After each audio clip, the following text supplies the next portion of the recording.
হরে কৃষ্ণ। আপনাদের সবাইকে আমার ভক্তিপূর্ণ প্রণাম জানিয়ে রাধাকুণ্ড শ্যামকুণ্ড গিরিগোবর্ধন চ্যানেল থেকে আপনাদের সুস্বাগতম। আপনারা অবশ্যই ভালো আছেন, সুস্থ আছেন। তাহলে আজকে আমরা গীতার প্রশস্তি সম্বন্ধে জানবো, যে গীতায় প্রশস্তি সম্বন্ধে কি বর্ণনা করা আছে, অবশ্যই আমরা আজকে বুঝতে পারবো। তাহলে গীতার প্রশস্তি। গীতা সুগীতা কর্তব্য কিমন্বয় শাস্ত্র বিস্তরে যা স্বয়ং পদ্মনাভসমুখস্থিত বিনিশ্বতা সর্বশাস্ত্রময় গীতা সর্বদেবময় মনু গীতা গঙ্গা চ গায়ত্রী গোবিন্দি দিদিষ্ঠিত চতুর্গকার সংযুক্তে পূর্ণ জন্ম না বিদ্যতে গীতাধিতা যে নাপি ভক্তি ভাবনা চেতসা বেদ শাস্ত্র পুরাণী তেনাধিতানি সর্বাস।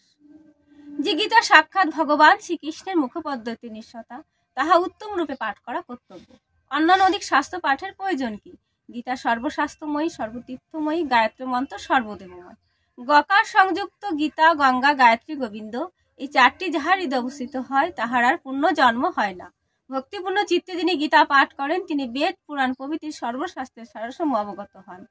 তাহলে আপনারা বুঝেছেন এই যে গীতার প্রস্তুতিতে কি কি লেখা আছে, বর্ণনা করা আছে, যে একমাত্র জীবনে গীতা গ্রন্থ নিয়েই আছে।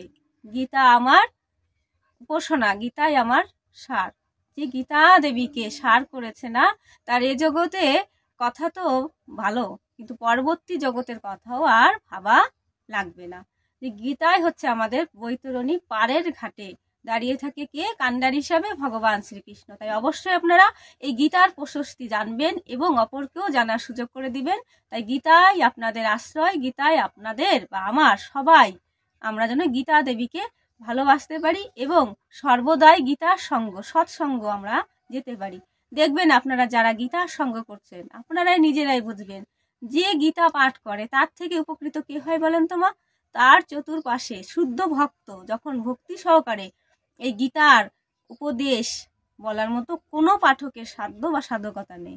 যদি প্রাণ গোবিন্দ তার বদনে না কৃপা করে তাহলে কিছুতেই গীতার একটি শ্লোক আপনারা বঙ্গানুবাদ করার কথাটা এক একজন এক এক রকম করেছে। অবশ্যই শিল প্রভুপাদের আপনারা এই গীতা গ্রন্থটি নেবেন, হ্যাঁ, যথাযথ যে গীতা সহজ এবং সরলভাবে তিনি অনুবাদ করেছেন। অবশ্যই গীতার সঙ্গ দেবেন। গীতায় আপনাকে একদিন মুক্তি এবং ভক্তি প্রদান করবে। এমনিতেই আপনাকে সৎ চেষ্টা প্রচেষ্টার দ্বারা নিজেকে বড় একজন বিখ্যাত না করুক কিন্তু সহজ সরল এক ভক্ত করে তুলবে। অবশ্যই আপনারা গীতার সঙ্গ করবেন, অবশ্যই ভাগবত সঙ্গ করবেন। ভালো থাকবেন, সুস্থ থাকবেন।